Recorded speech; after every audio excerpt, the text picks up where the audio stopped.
Hi, I'm Marie. I'm 24 and I'm a journalist. A year ago, I had no idea about encryption.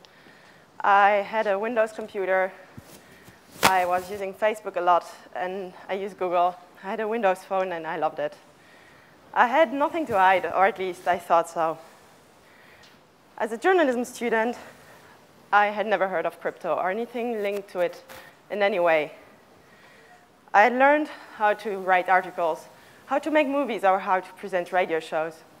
Source protection has been invoked for sure, but nothing clear. After my study, I happened to work in a bar. By some weird coincidence, a bunch of activists were meeting there. They became my friends. I didn't realize which world I was entering in. At some point, one of them invited me to a crypto party. Who would be the DJ? And so there was no DJ. So he said, crypto party is partying with computers. I was like, where's the party then? So he told me that CryptoParty is a global initiative to bring strong encryption to everyone. I said I'd come, but later, because I was having too much work. So crypto would have to wait for a few months. And then, before I had time to learn anything, I started to date an activist, a person that was under heavy surveillance. I couldn't do anything about it. I didn't know what to do. I didn't know how to protect myself or this person. I'll never forget this feeling. I totally freaked out. This person doesn't know, but I've been really freaking out every day. I felt like being naked without finding any clothes to put on. I had no proof that I was a target, but I knew it was possible, highly possible. And I knew I couldn't know if I was under surveillance or not. I did my best. I asked this friend from CryptoParty to teach me everything he could teach. I learned really quickly how to use OTR and PGP and TrueCrypt, and I started using Linux. I joined CryptoParty. Hello, my name is Michael, and I'm 47 years old. And I first started encrypting in the year 1996 for where I worked for banking companies in Germany making online banking. And by this time, it was a special thing that the American foreign minister went around in the world and tried to sell a chip, a Clipper chip, because the Americans had a strong encryption and they wanted to, they didn't want to, that everyone uses this encryption in the world. So they had this idea with the Clipper chip. It had this strong encryption, military-grade encryption, but most of the key was stored with the NSA. And they argued that you are safe against the Chinese, you are safe against the Russians, you are safe against all the mafias, and so. But we are your friends, so you can trust us. We don't use this data for anything else. We didn't trust, so we did make some software and to provide the same strength.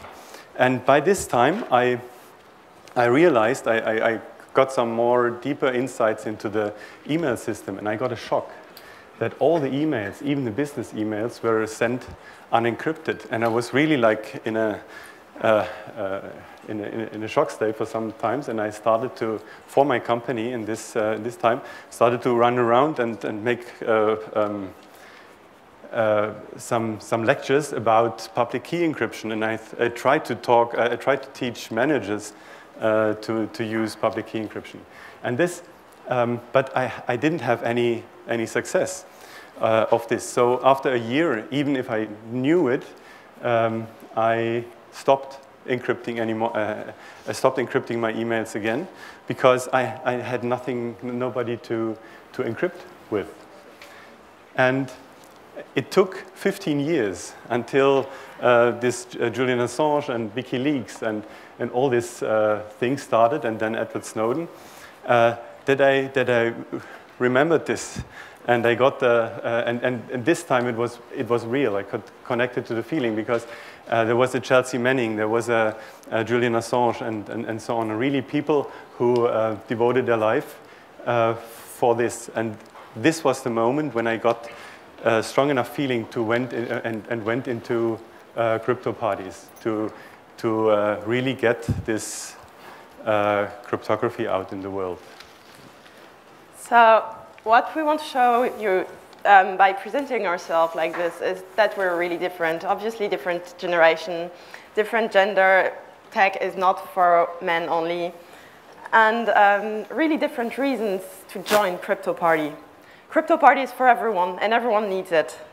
I once read this story from the New York Times. It's about two girls sitting in the back of a car, and the dad of one of them is driving, and the girls aren't speaking to each other. They're both using their smartphones. And at some point, the dad asks, but why aren't you talking? You should enjoy being together. And his daughter answers, but Dad, we're talking. We just don't want you to listen to what we're saying. So they were actually feeling more private and more safe using SMS or probably WhatsApp or something like this than to talk in presence of an adult that was their threat. People don't actually realize what is private and what's not. And they need to learn this. Yeah, because we have a new time, even compared to this 15 years, and we have a completely new strategy. What these two girls don't realize is that actually all their data, also their data that they used in their conversation, maybe using WhatsApp or so, is stored everything in big databases, because it got cheap enough now to buy big data warehouses and get all the data and then start to organize this data. And also in the last 20 years, we had a lot of hundreds of thousands of software companies making software in data mining and things to find out every link in no time, every little bit what you're searching for. So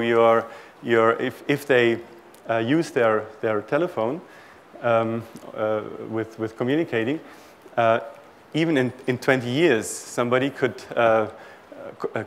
just access this telephone number and get all the data that is collected connecting to her life, because all these telephones she will use later are connected to that, and all the internet things. And so if they manage to do what they want.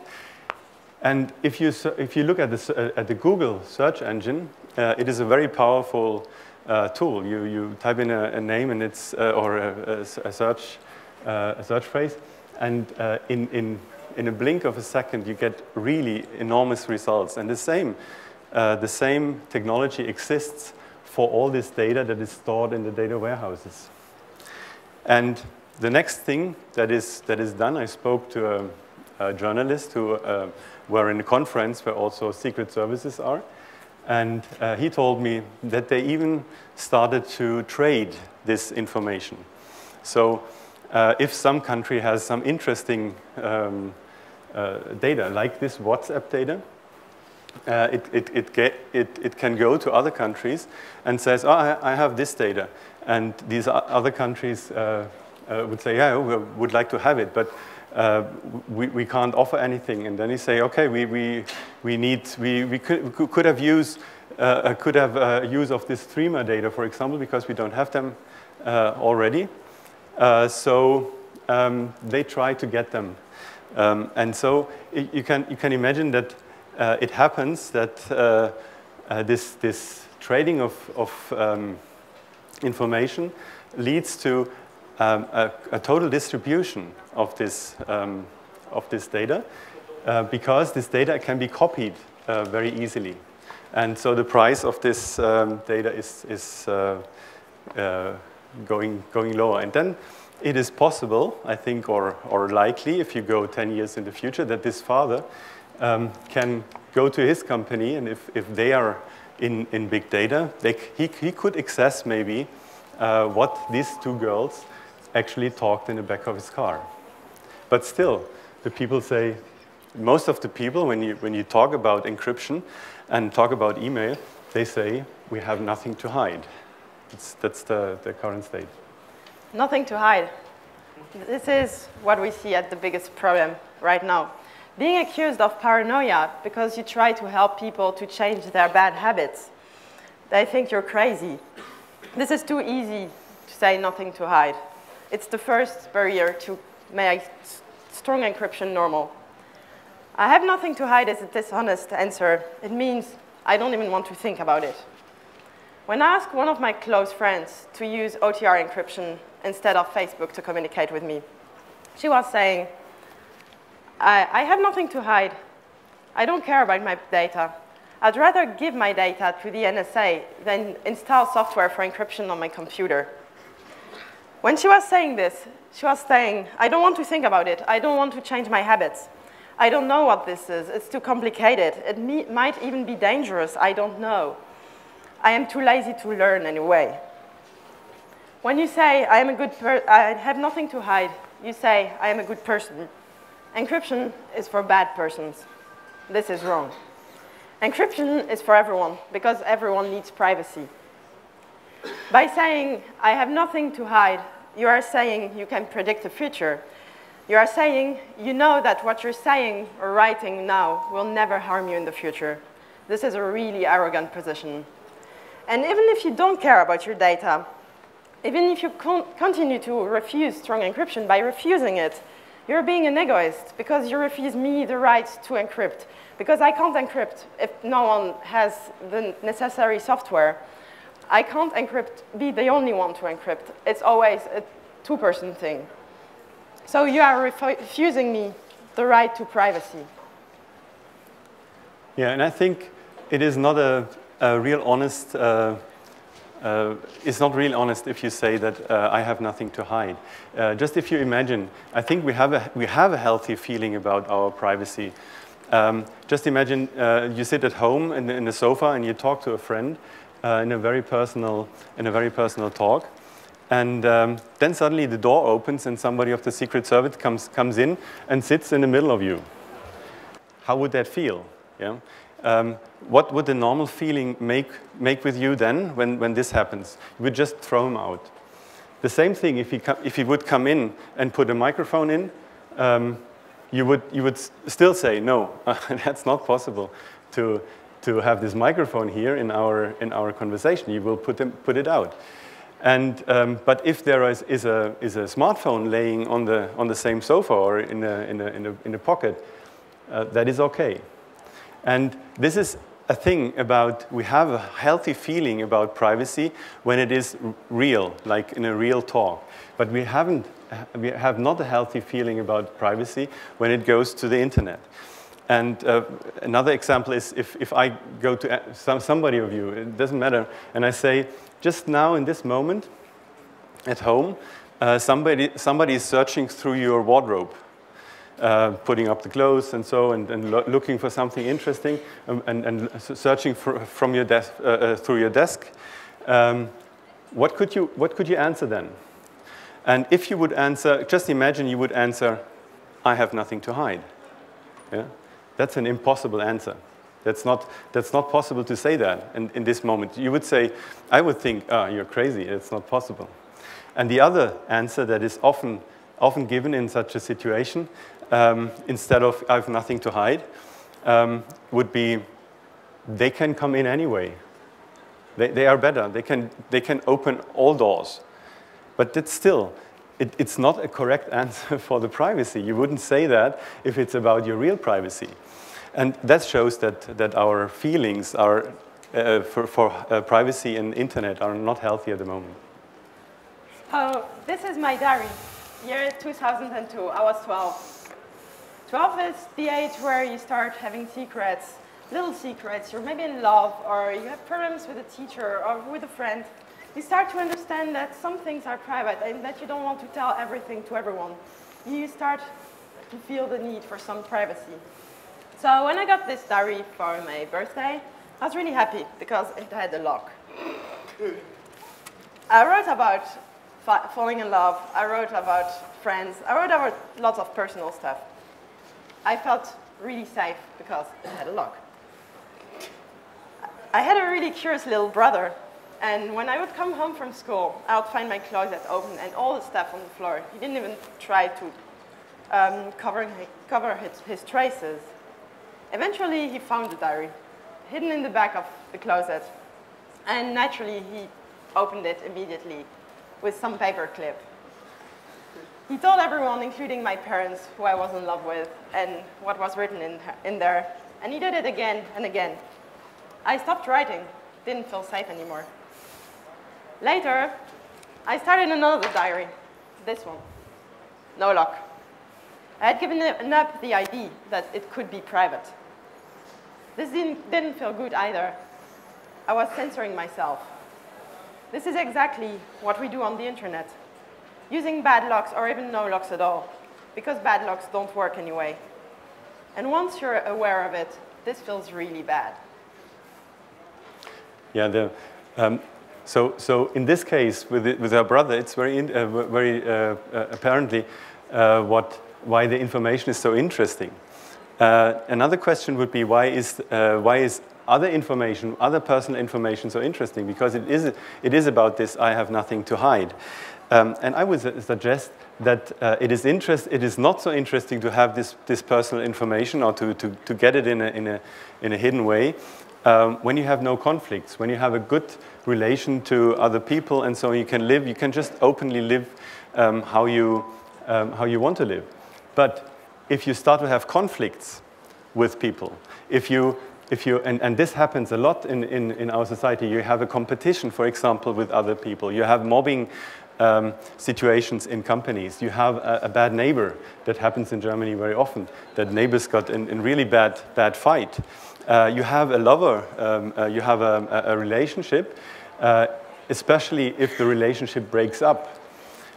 Then you have conflicts, and sometimes these conflicts are so strong that somebody dies. So in some cases, but even if nobody dies, the conflicts are so strong that the information of the others are so interesting. And just imagine your neighbor hates you.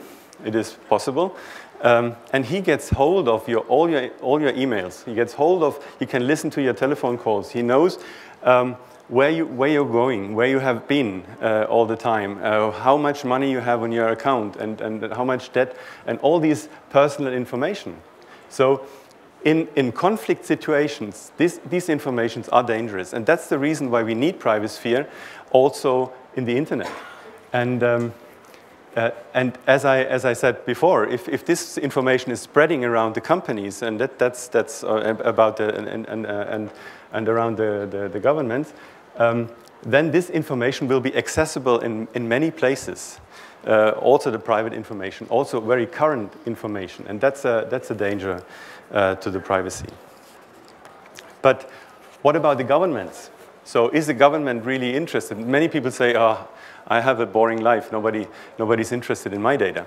So why are governments interested in data? And you can ask two questions with governments. The first question is it related to power? So they are really interested in their power. And the second is in money. So many countries have a lot of debt, and it is much about that. So everything what is a danger to money and a danger to the power would be a conflict situation where they really like to get this information. So if you are brave, if you are nice inhabitants in your country, and you want this growth economy that we have, and you want your good consumers and workers, and so then it might be not a big problem. But if you have an idea that we could have a different life, we could have a nicer life if we consume less, or if we have more. For example, less work, or better working together. We don't need this growth economy and so on. Then this is an actual danger for the system, much more as terrorists or as criminals. Because if you look, these criminals, for example, or terrorists, are not a danger for economy at all. You can even have these 2 towers falling down in New York, and it is not an economy problem. Yeah, other way around. Terrorists generate money by that, because you need more weapons and you need more building up these things and so. But if people start to say, we want to reduce, or we don't need, we just need enough to live and to be happy to survive, then and to be work, then this is a more dangerous to the economy as terrorists. And the next thing would be the companies. If you see what the companies are doing at the moment, they are much more in this growth economy, so they need more and more and more every year.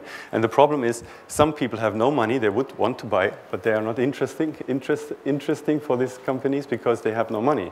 And the others that have much money, it is a little bit generalizing, but that have much money, they bought so many things. So in Germany, for example, there are many people who have 3 cars and 2 houses and so, and it gets harder and harder to sell really things to people who have money. And so the companies have a real problem in raising their turnover every year. And they discovered that it is possible to raise the turnover by getting closer information about the people. When I studied marketing, it was all about making groups of people and addressing the groups of the people. But now it's more and more getting to the single people alone, because you have this big data.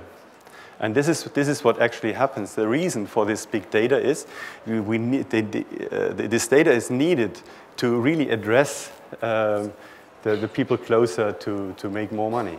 And if you don't want to be lied in this advertisement, very, very good or very, very intriguing, then it's the only or the first step you can make in this direction is to go into cryptography, to find different ways in clothing your data. So to come back to my little diary, this is the lock I used to protect my personal stuff. Tiny, dysfunctional, sweet little golden lock. I had to admit it didn't work. At that point, I had 3 solutions. Giving up locks, which I didn't want to do.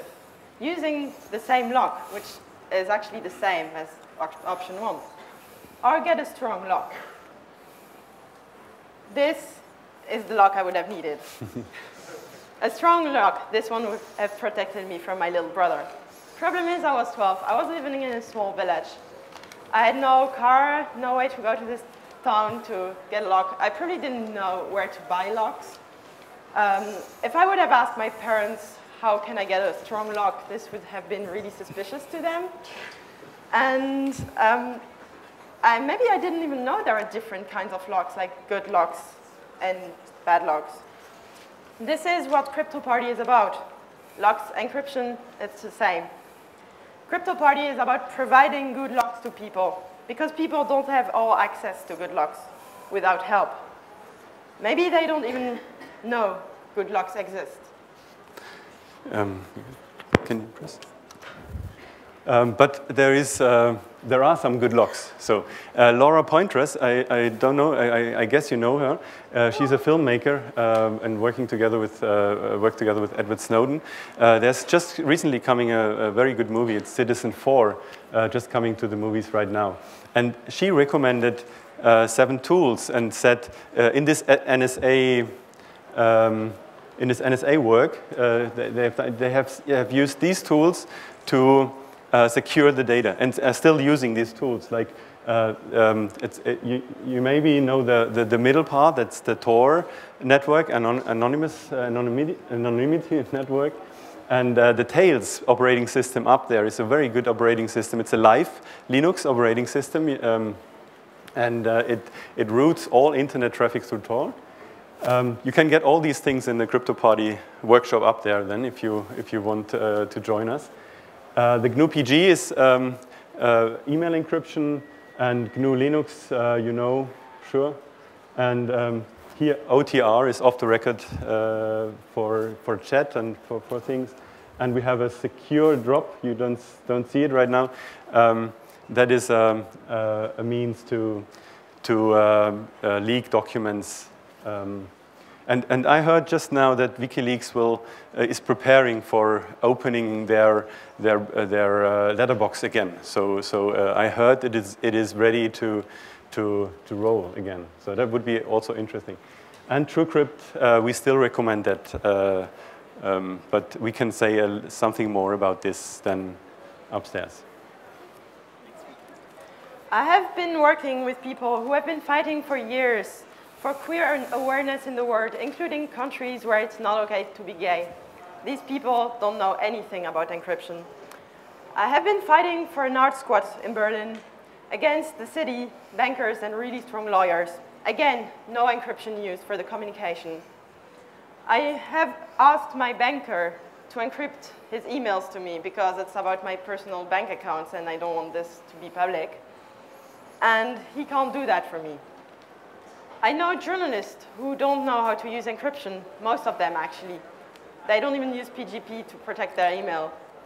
And I know journalists who would like to use encryption, who know how to do it, but they're not allowed to use it because they can't install the software on their computers at work. Can you? And it's really embarrassing thing in Germany that the revenue service, the Finanzamt in Germany, has this currently on its website, at least in Berlin. Can you press again? It says, if you want to communicate with us with email, please don't, yeah? Because we can't encrypt. We are not able to encrypt. And the truth in this is they tried for years to get it running, but it never started to run.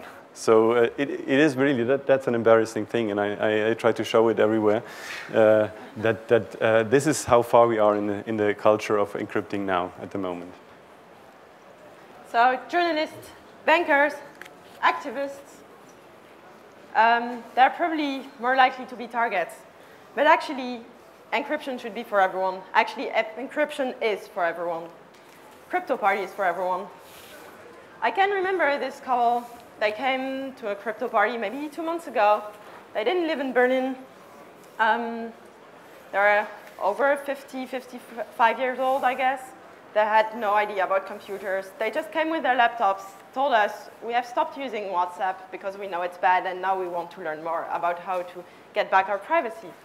And so both of them learned different things, and they decided to teach each other what they would have learned after coming home. These kind of persons must be the future of CryptoParty. Encryption must be mainstream. We need more of these normal people, not IT people, not journalists. We need them too, naturally. But we need everyone, even people who don't understand anything about computers. Yeah, I think crypto is still a subculture, and it's not. And this subculture is not only about cryptography. It's about working together in a good way, like the open source community, and it's about having no hierarchies. It's about a normal life feeling that we have, that we don't need more and more and more. And I believe, that's just my guess, that in a rather short time, this subculture will be a main culture. I hope so, and I believe, and we can prepare for that by just thinking that this culture, in sharing, in not having this competition and not having the growth economy, actually will be the main culture. And I think one way to get to this is to use art. Yes, art allows to reach people so they can know there is encryption. They can know it exists and it's accessible. We need artists to reach a larger audience. We need artists to reach people that like art but maybe don't know about cryptography. We need books, and not only 1984 by George Orwell. We need books like Little Brother by Dr. Ruff, for example, who explain really well the problematics and the way to fight surveillance. We need movies, and we need them in big cinemas and on TV. We need songs and clips. We need the internet to act. We need memes and videos by YouTube stars. We need whatever makes possible to reach as many people as possible. We need people to know and to care about surveillance, about their privacy. This is the first condition to make a movement like CryptoParty work. And we think a good example for this is Juice Rap News. Maybe some of you guys know this. We're going to show a short extract of one of their videos. Yo, come on, everyone knows you can trust the government now. If you've got nothing to hide, you've got nothing to worry about. That might be the case with things that are happening now, because most people agree with most of the laws that are being handed down. But once the Illuminati reveal their agenda for you, this surveillance will enforce laws you no longer consent to. But by then it'll be too late to protest too, and anything you've ever said, typed or browsed can or will be used against you. I'm confused. So what should we do then? What should we do? Nothing. This is all an illusion. It's just a ride, a delusion, the Matrix, the Maya deceiving us. You hippies really make our job so much easier. Sorry to interrupt, but we're picking up a signal from beyond the space-time continuum. Quick, switch on the juice channeling portal. Wait, is that George Orwell? Good day to you.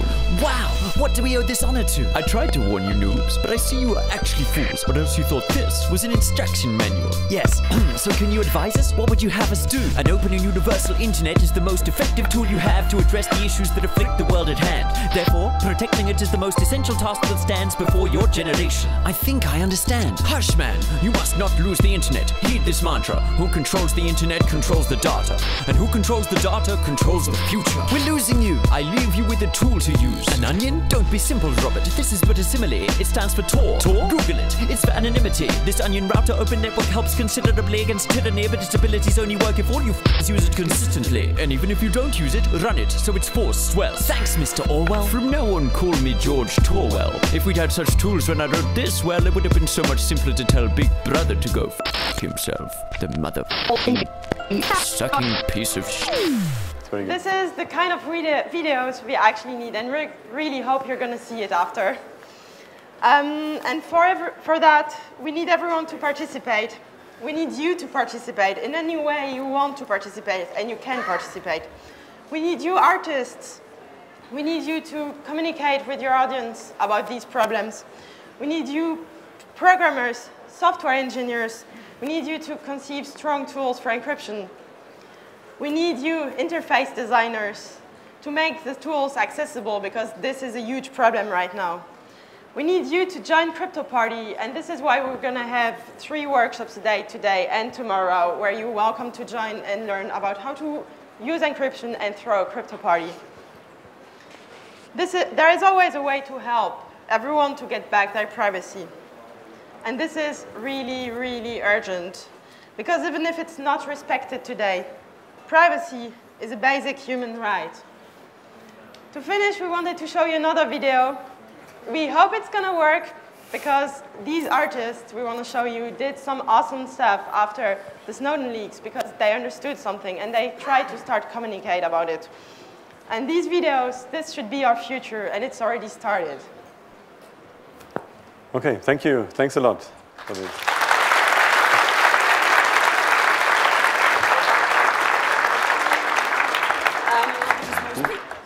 Maybe we could answer some questions before watching the videos? Yeah? I had a question about TrueCrypt. You said that you still recommend it, but the creators of TrueCrypt themselves tell us to stop using it and use other ways of encryption because it has some security flaws. Would you please comment on this? Yeah, we will do it more in detail in the crypto workshop, but just in short, it was a very, very strange message that they sent, and it was a complete break in their way how they talk. So it is very likely that they faced some interference from outside, and they were forced to do that. That is my best guess in this way. And there is an audit running on TrueCrypt, and to my knowledge, there was no mistake yet found. And TrueCrypt is still recommended by a team like Laura Poitras and Glenn Greenwald and Edward Snowden. So these are authorities because they use it really in a hostile environment. Okay, thank you. Do you have any information if the governments not only collect our data, but also automatically generate profiles for every one of us? The governments directly not, but the secret services do create profiles. If you look at the Snowden documents, there are a lot of profiling programs like X-keyscore and many different things. Okay, thank you. You mentioned a couple who came to one of the crypto parties. Oh, hello. Okay. How long did it take them to feel comfortable using all of the encryption that you mentioned? It depends on how much you want to use. It's like learning PGP, I'd say in 1 hour you should be able to use it if it's well explained. And maybe you're going to have some problems after and you come back, but the basics 1 hour reaches. OTR goes quicker, Tor goes quicker if you want to have basic use of it. Some things like Tails, the operating system, that takes really long to get to use perfectly. But it depends, but in one crypto party you can learn to use some basic tools without a problem. And I always say it's everything to get on the level of a Glenn Greenwald it's easier as to make a driving license for the car.